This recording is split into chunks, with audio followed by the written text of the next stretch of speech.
tanks in the side of Beta. Of course, we have a very, very, very big Thresh player in the in the form of Funny Splee, depending on how you want to get that one out. As we are entering the draft phase, the Fiora ban, very much an expectation coming out, of course, against Love Mai, who is a very, very great fan of the Fiora, and then Nunu Aragon, of course, one of his favorite picks. Yeah, love my played Fiora like crazy. If you look at that boy's history, that is one big splash art of Fiora right there. No surprises in the bans here, although the Fizz could have. It's weird that they target Netsi for his Fizz because he has a lot of champions to his arsenal. I don't think he's really bannable. The Fizz, In that however, sense. something I did in my mind, and I think even in the preparation, I put it in bold letters. Netsi Fizz. This guy likes Fizz. This guy doesn't only like Fizz; he's actually really In good at love with Fizz.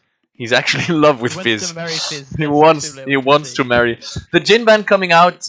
We were expecting a Jin Samira swap maybe. On the other hand, Kaoza, he does like playing the Jin, and they, of course, after seeing the three bans, kind of feared that they would have to give it away, which they do not like to do at all. Hecarim coming out here, probably gonna go into the jungle most likely. I mean, we could see him top, I guess. Chances are he won't though. And then the Tahm Kench first pick. What do we think about that? Tahm Kench, Mahonixman is the guy that likes these engaged. Never mind. Tahm is Ezreal. Sorry. Aha, we already have the placeholders. I already thought Tahm not that much engaged potential, so it would be a surprise there if that would be the pick they're going for.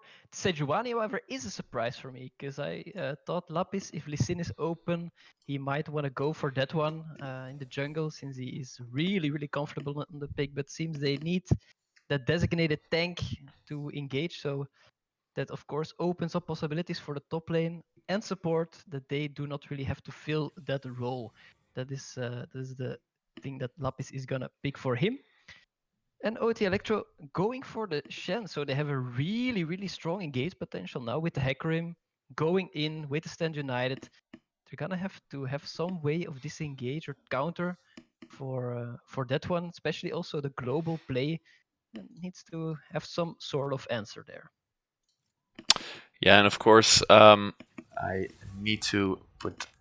I forgot some hype music for Champ Select Where is as the I hype am music? as I am stupid. There it is. Keep it. Hype music should be coming in. Might be a bit too loud, but we'll see what happens there. Anyways, I was gonna say Thresh is still open, so we know Funny likes Thresh a lot. Plays, I think he has like 1.2 or 1.3 mastery points on the Thresh. Plays him a lot. Played him last season. Played him this season. Still a strong champion. Just his kit is really, really good. As Nautilus does get banned away from Mahonix Man, don't want to see that on the big Mahonix Man here. So I'm expecting maybe Thresh to come out here. Thresh guys are not the worst in the world. Of course, Leona still open, something he likes to play a lot of as well. We're looking to still pick up two mid laners as well. Do we have any expectations there, Jan? Yeah, the Akali was hovered earlier, so that is still a possibility to go for it.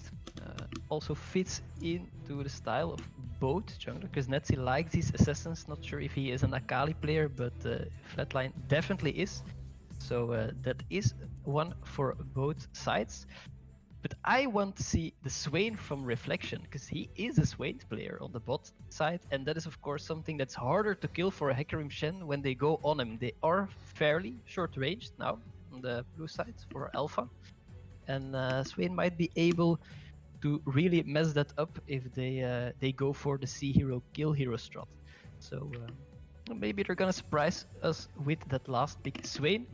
And of course, as you mentioned, the Thresh coming through, they're really giving Funny his go-to support here. And are they going to put Heimer next to it? Heimer Swain, that would be the matchup that I would pay to see.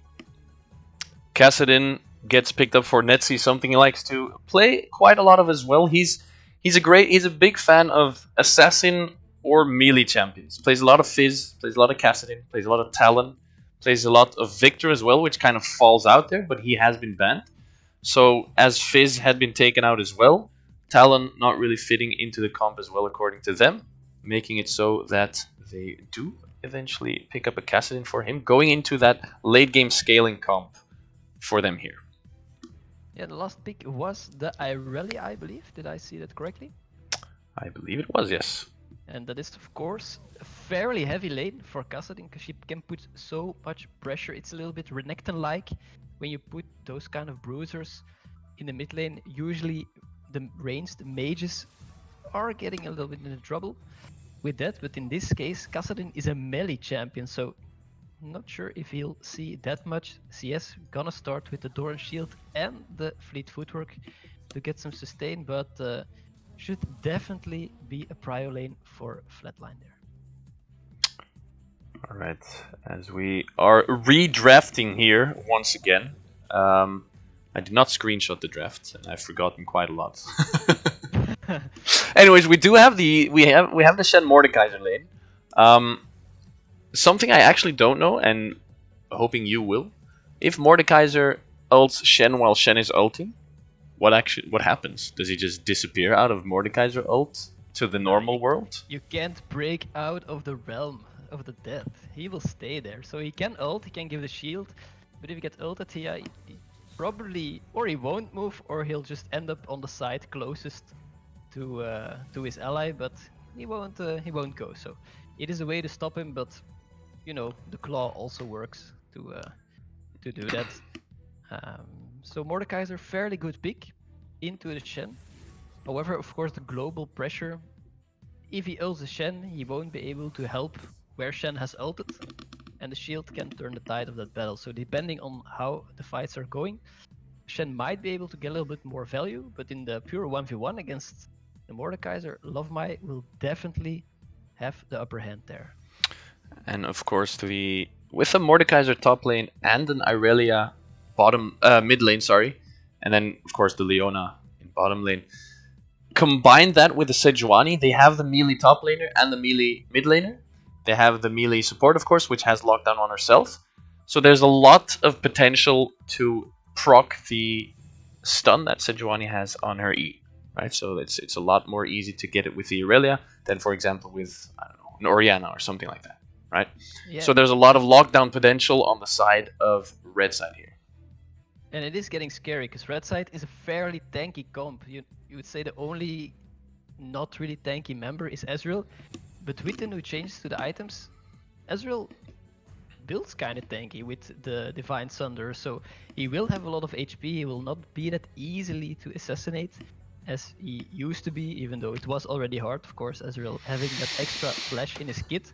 So we'll see how they are able to deal with that, because Hecarim usually the early menace, but now with top lane and mid lane having prio on the red side, it gives some opportunities for them to make plays towards his jungle. So if they can shut him down early enough, might be bad news bears for Aragon here. With also the Irelia could have gone top lane to Lovemai, so it was a bit of a switcheroo possibility, which they eventually choose to give to TG Flatline here, who will no doubt know exactly how to play the Irelia into the Kassadin. Matchup should be, I believe, Irelia favored. I've never played the matchup myself. I don't play mid lane that much, but it seems to me that it should be Irelia favored. Kassadin, of course, in the early game, pretty darn weak, and he only has a magic damage shield, which versus Irelia not going to work, as she does have a magic damage reduction in her W. So it should be very Irelia favored. Bottom lane, what are we thinking there? Kai'Sa Thresh versus Ezreal Leona? Who's winning? Well, they're of course both scalers, so they want to get the gold, get the items, get into that late game. At the end, Kai'Sa will outscale, because she is able to get that mobility, able to shrek the tanks, and Ezreal will have a hard time against the comp from blue side here. Definitely with the Kassadin, once he hits 16, there will be nowhere to hide for this poor little Ezreal. Not get one shot by that Void monster. But in the lane, it will depend on how Funny plays it. Thresh, of course, almost 2 million mastery points, I believe. I think it's I guess he 1.3 knows something. that that he will have to flay the Leona when she goes in. So normally he should be able to outplay this. And if he finds a hook at the right time, yeah, that's always a kill. Because as I said, Hecarim, early game, stronger jungler. If they wanna focus bot, then there is definitely a possibility to get a few of those cheeky early kills there. Yeah, both teams have a lot of potential on several lanes with the jungler coming in. Of course, once Mordekaiser hits 6, gonna be a little bit more difficult to get the ganks off effectively, as he can pull people into his ultimate, making them basically disappear from the map and having the jungler sit there waiting until something happens, until one of the other or the other dies, or until the ultimate actually ends. Sejuani, however, a lot of potential on bottom lane, top lane, and mid lane. Lots of CC on their side. On the other side, Hecarim should probably be focusing bottom lane more than the others, unless he might want to gank Mordekaiser pre-6, which is a possibility. And definitely, we're also getting some smork in the chat from Samurai Sauce for my favorite caster. Shout out to Samurai Sauce and all the smork of the world. What would we do without smork in this series? And what I'm seeing here in the comp is I see a plan for Team Alpha, because they picked, or yeah, they eventually drafted some weaker lanes. It was also ballsy to kind of blind the Kassadin, because you did not know what you're gonna face against. But maybe this is what they want. They want to get shoved in. They want to set it up for the Hecarim to gank an overextended lane. And if they can make that happen with Lapis maybe not being at the right moment at the right time, then they can snowball that lane. And of course, we've seen it before countless times. A Kassadin who gets ahead early or mid, that's just so much trouble for your team, because usually you have to worry about that level 16 mark. But if he is getting early kills, then that gets sped up so much faster. So they're gonna have to make sure that when they push their lane, that they pressure together, that they make this sort of triangle front with the Mordekaiser, Sejuani, and the Irelia. And that being said, we're blasting into the Rift for this first game of the Sector 1 Proving Grounds. Sector 1 Proving Grounds, ladies and gentlemen. Welcome onto Summoner's Rift for the first game between these two teams. They didn't get the most creative teams. Team Alpha on blue side, Team Beta on red side. Or we can just go with blue side and red side, as it does serve the exact same purpose as Alpha and Beta. Both teams getting ready to jump on to the Rift here. Possible invades, yes, no, maybe with the Thresh?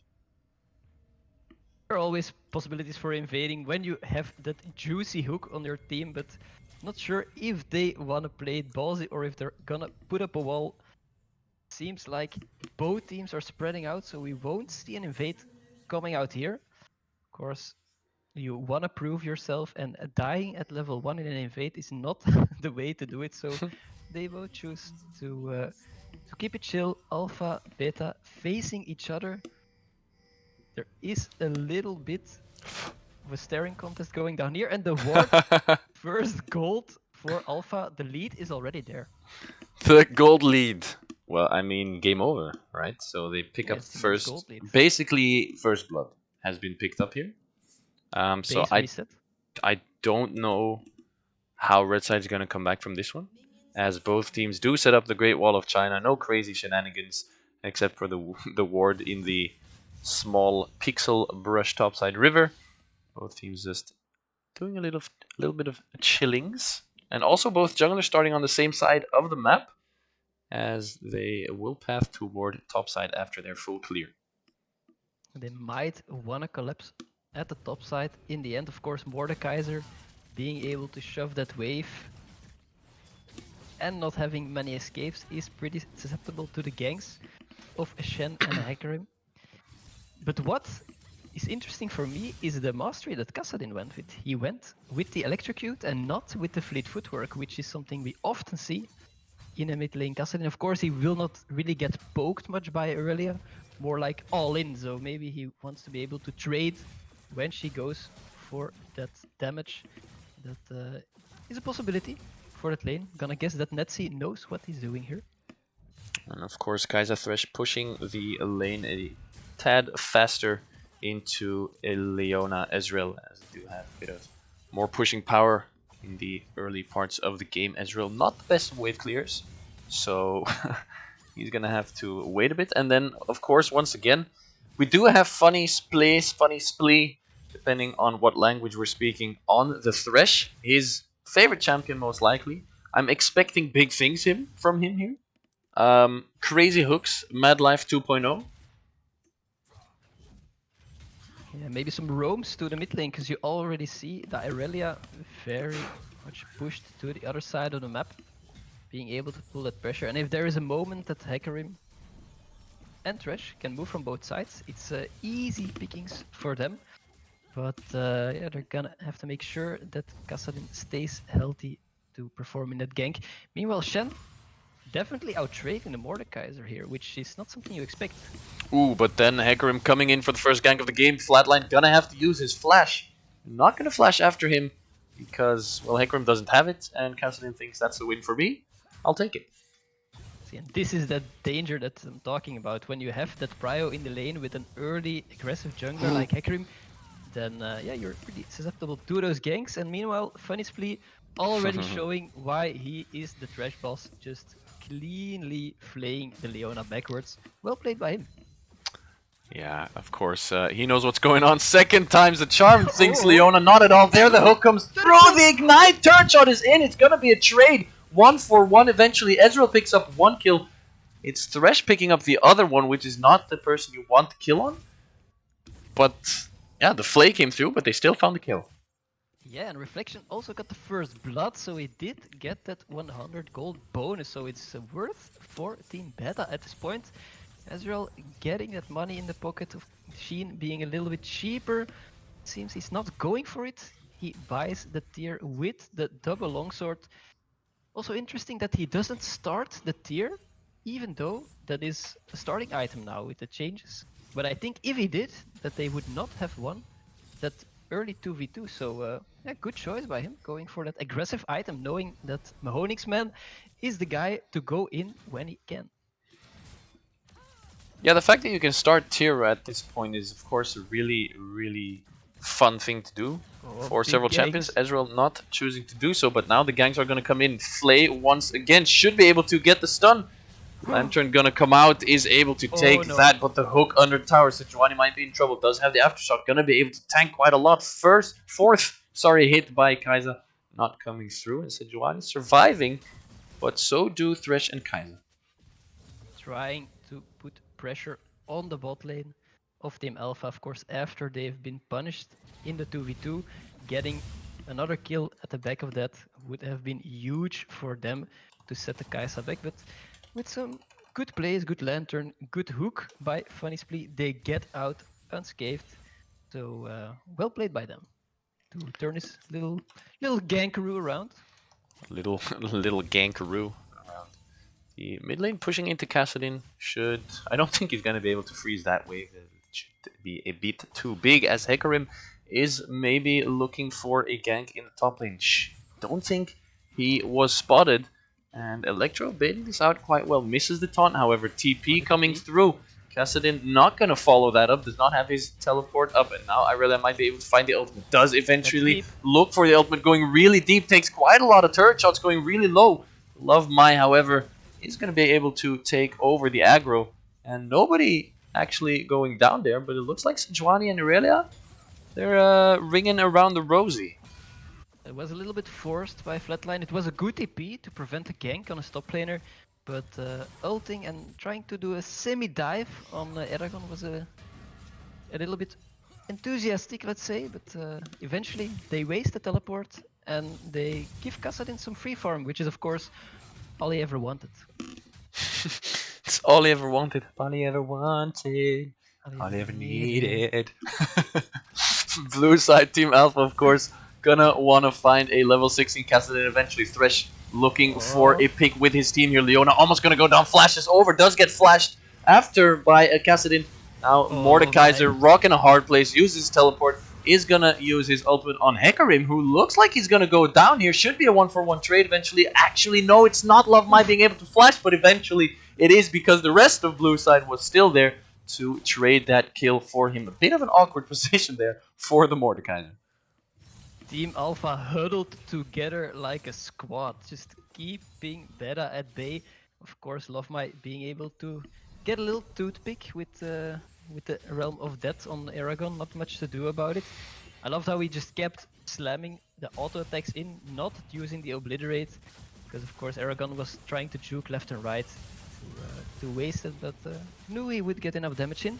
Oh. And now, still not coming in. Still not coming through, but Sejuani does get picked up, and maybe Netsi gonna be in a big problem here. And also Ezreal gonna get picked up. The fight is continuing though. Mahonix Man and his boy Flatline, part of the party. Flatline picking up one, might pick up a second here, doesn't have any mana. Is he gonna be able to find the kill? Doesn't look like he will. Look how low Kai'Sa is. He's gonna greed. This is impossible. No, he does eventually find the mana to find the kill, but now there is Aragon on the Hecarim. No, this is impossible. How does he get out? He flashed. Wow, I have no idea what just happened, but Flatline just made a play, and I like it. I think we just saw that the mana cost on Irelia's dash is not that much. So she got one for the kill, one for the money, and Aragon just threatening Mahonix Man here, but you don't threaten that guy, he goes in for the kill, so just walk away slowly. And yeah, Team Beta getting big plays from this. Get the Drake, get the Herald, get the kills, and get a slight gold lead of yeah, about 1k. So they're in a very good spot now. Flatline going for the biggest greed play in the history of mankind. But And actually works out for him. I mean, how is this not illegal, what this guy just pulled off? Yeah, I'm not sure. I think it's reportable, but Netsi doing a little roam here, really threatening the bot lane turret. No one is near. Flatline is moving, does not have the TP available, so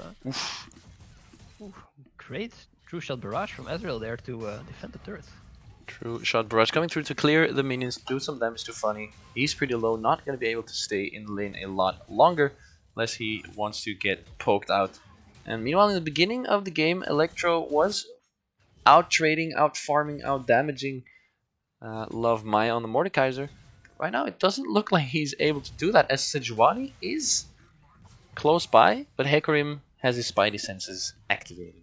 Yeah, they do not wanna dive the Shen with Eragon near. Will not happen when the pony is there to stampede your team. And what I wanted to say was when Reflection ulted, it always baffles me how much the True Shot Barrage has been buffed for Ezreal, because it used to do no damage at all when it passed through minions, but now they really changed that, just hitting you across the face even after it hits 2 waves, so definitely good to poke them out of that lane. And with the hover of Lapis, Mordekaiser can almost take the second plate of the top lane. Yeah, Shen at this point not being able to do quite a lot there. As Funny is quite caught out of position here. Irelia should be able to pick up the kill here. Flatline gonna pick up the third kill of the game for himself here. His third kill of the game, for those wondering. 3-0-1 Irelia. 20 CS ahead of the Kassadin. I don't want to play against that. We already knew that Irelia did have the advantage in the lane, but everything happened when she got that double kill around the Drake fight that really gave her the spike she needed, and now they really have to respect her, not overextending here, because Netsi needs that time to scale, needs to become the big mean Kassadin we all fear, and at the moment he'll have to play safe against Aurelia, even though he has the Rift Walk to get away. We saw how many dashes Flatline has in store, so are you ever safe? That is the question. The answer is no. The answer is no. If you say, are you sure? I say yes, really. Yes, I swear. Yeah, he has the Rift Walk, but I mean, Irelia has I think she can get up to 3 dashes if she does if she gets her combo off right, which Flatline no doubt will be able to, and then a Rift Talk on a I think it's 5-second cooldown at this point, more or less, will not be enough. Of course, Irelia not running Ignite, going for a teleport, going for more global plays, wanting to help out the team in other lanes.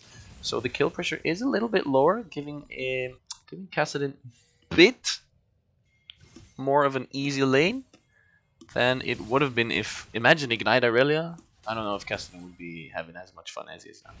That is nasty. Now a little Lantern gank on the bot lane. They are gonna split their focus here, but Ezreal going down really fast. Now they're focusing Leona. Teleport gonna come through right here. Is it gonna be enough? It does get cancelled. And Leona eventually gonna be able to flash out there. Sejuani was there as well to give their team some backup, but it would not be enough. Look at the sneaky play. However, they find them with the pink ward. The re-engage is real. And now it's a 4v3, I think, effectively. Not really sure what's going on here. Sejuani going really low. Has to get out of there. As wow, the burst onto Irelia gonna be more than enough to pick up the kill. Sejuani getting out of there with basically negative HP. And now Mordekaiser once more using his ultimate. Great stopwatch there by Netzi. Gonna come in for the juke as Lovemind does not pick up the kill for himself. Blue side winning the fight, picking up their first drake of the game. And after this, we're gonna see the soul this game is gonna bring us. Netzi learned from Flatline there, saw that he can get away with 1 HP after murder, and he just does it as well. Lovemind not getting that kill by a hair, and a great team fight by the blue side. And I wanted to commend Electro right before the team fight, because he has been able to keep up the CS, even though he has a very, very hard lane against his Mordekaiser, who can just basically constantly harass you in that lane. So really, really big props to him for keeping himself relevant, getting that gold in, getting the items, and now of course really helping them win that team fight. And it all starts with the great Lantern gank from Funny Splee and Aragon, getting Reflection down immediately, and then of course it's a 4v5 for Beta to fight there. Always a hard one to win at that point. Kassadin managing to get out of the mid lane gank room from Leona was a fact, as Electro and Lovemind are going to battle it out here in the top lane. Electro picking this fight himself, thinking he can win it. However, it does not look like he can. It goes basically 50-50. Now both junglers in the top lane, but also Thresh is going to be part of the fight here.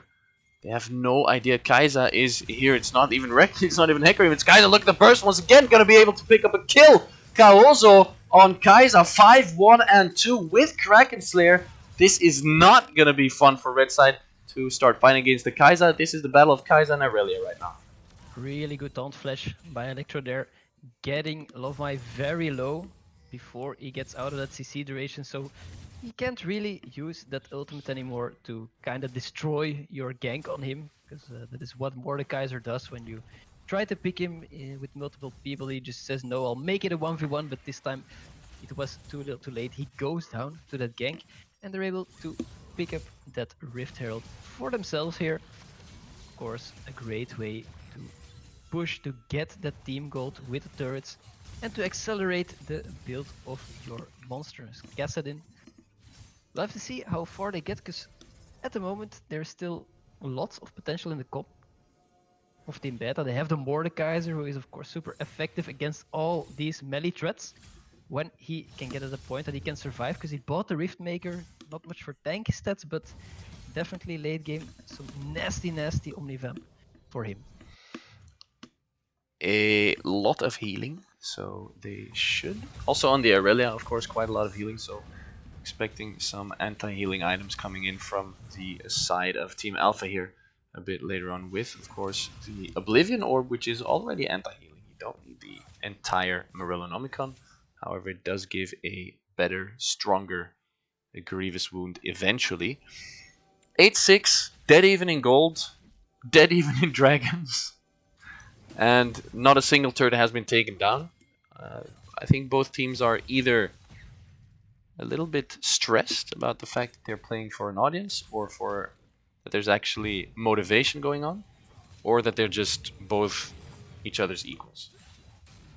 It is, of course, not every day that you get to play on stream for all these people. So nerves, possible factor here for them trying to play a little bit safer than they normally would. However, Flatline, of course, going deep and Mahoney whenever they can.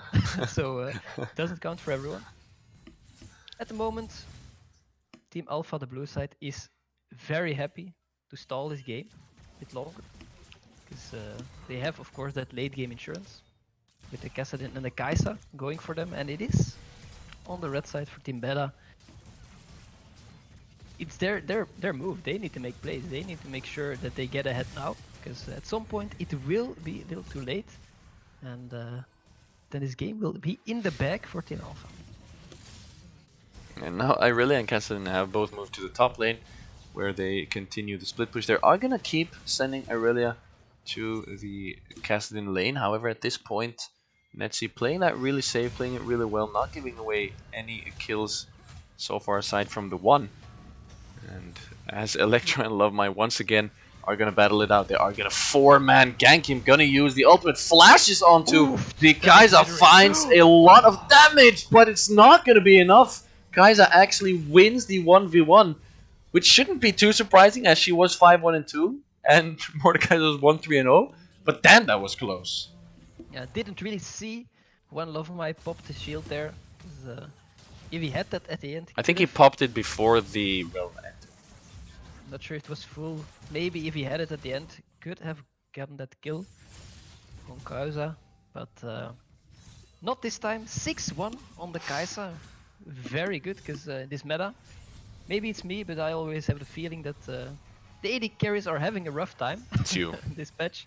But Kai'Sa doing very well on this champion this game. 6-1-2 Kai'Sa. She has lockdown from her team.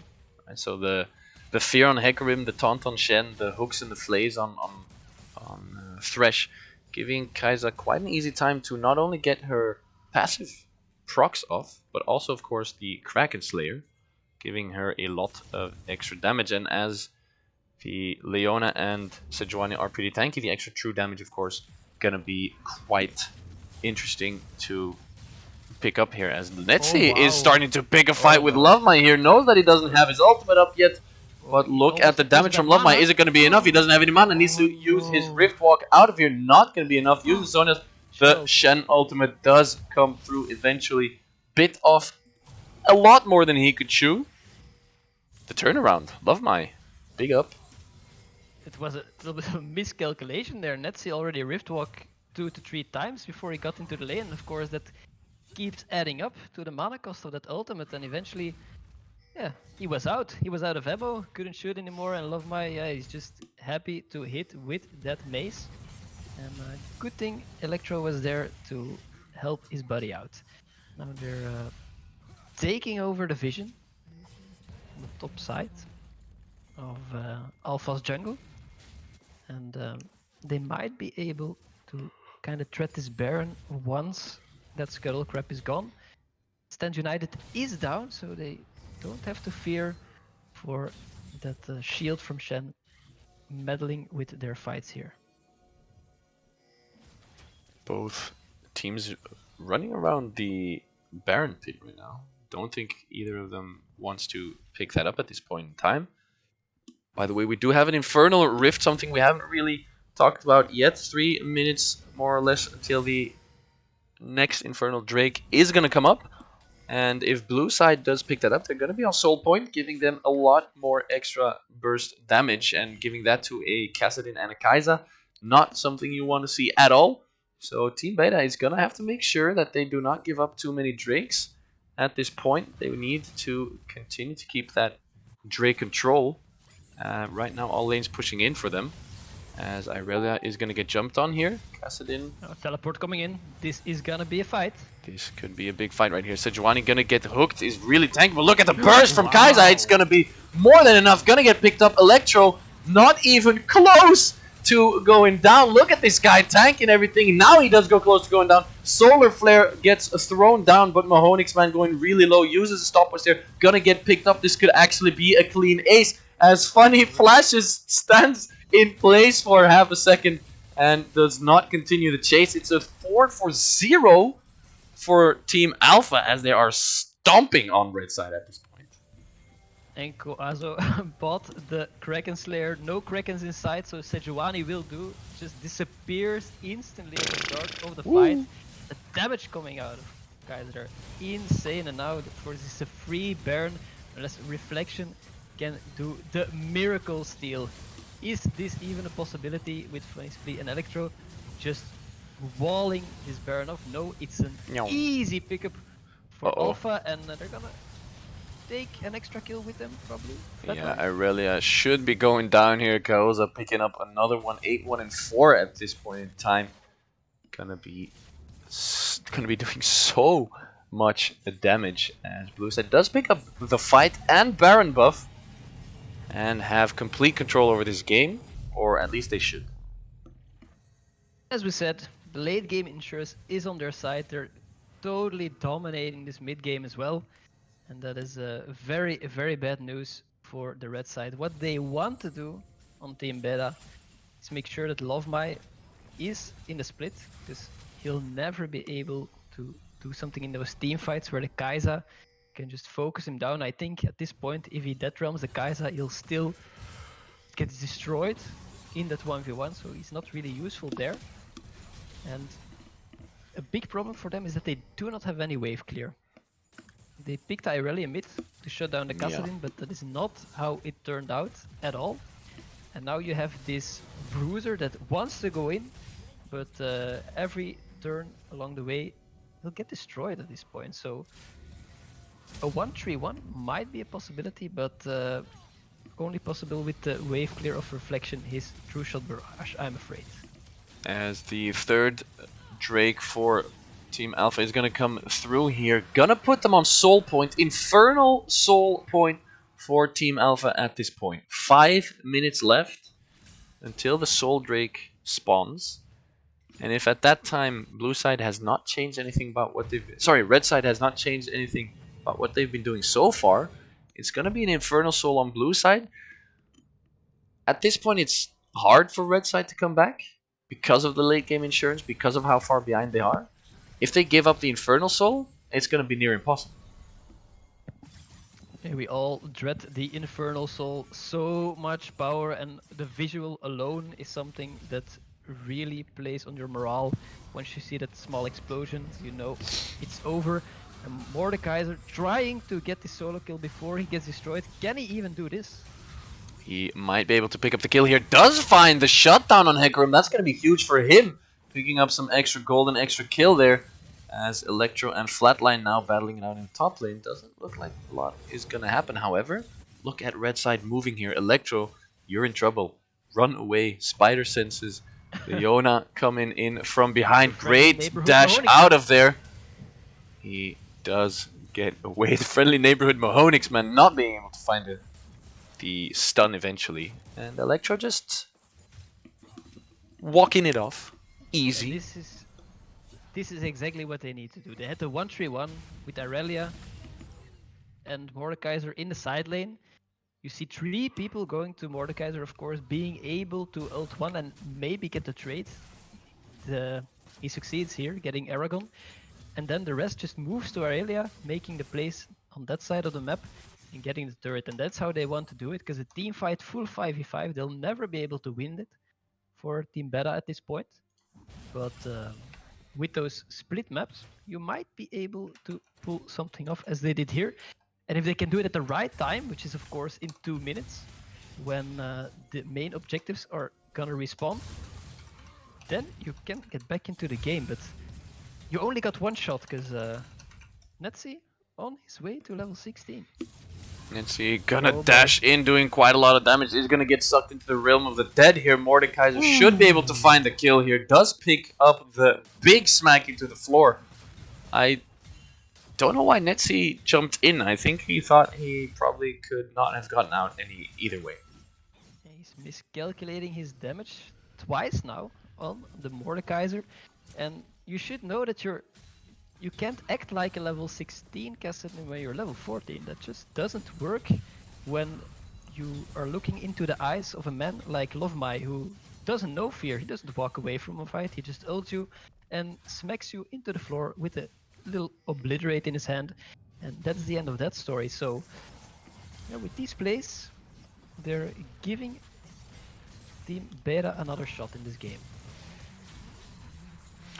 And after they picked up Baron, they didn't really do a lot with Baron power play. Had quite some time to do something with it, but chose not to do it. Look at the damage on Sejuani though. Kaiser's still doing quite a lot. Hecarim gonna go in, finding the Onslaught of Shadows on 2 people. The burst is insane. They find easy double kills. One for Netsi, one for Kaoza. And now that Baron has left them, now the Baron buff is gone, they start pushing, they start fighting.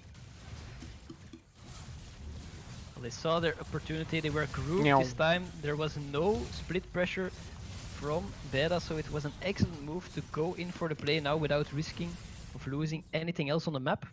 And they get the kills and break open the base of Team Beta, and this is huge because now splitting is so much harder when you have that constant pushing wave of super minions coming in from the mid lane. They'll have to wait for their inhibitor to respawn to take that setup back, and looks like Team Alpha is gonna take a reset and directly move towards that Baron, because yeah, Red side is threatening to start this immediately on spawn. And at this point we are still on level 14 Kassadin. He's been level 14 for like, how long has he been 14?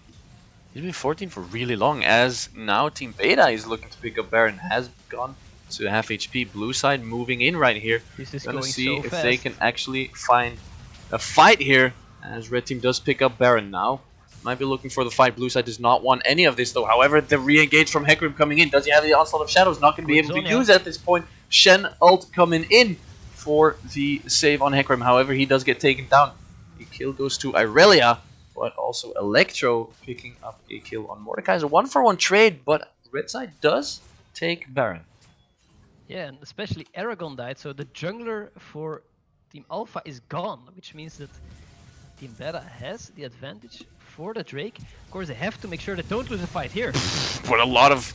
everyone's just pressing ult at the same time. Of course, that's how team fights go. Shut down on Kai'Sa, picks up another one, doing quite a lot of damage, but now goes really low. Should see that she does not get re-engaged upon, as a rampage for Electro in the side. Sejuani does not survive to live another day. The teleport from Shen coming in. This should be the end of the game. They are banging on the Nexus turrets. Leona, the only one that survived that fight for Team Beta. Shen doing 0 damage. The healing turrets. It's insane how the amount of damage Shen is doing here is just basically causing for a hilarious situation, as the turrets do not go down. Eventually they do fall with the rest of the team coming through. Funny picking up another kill for himself here.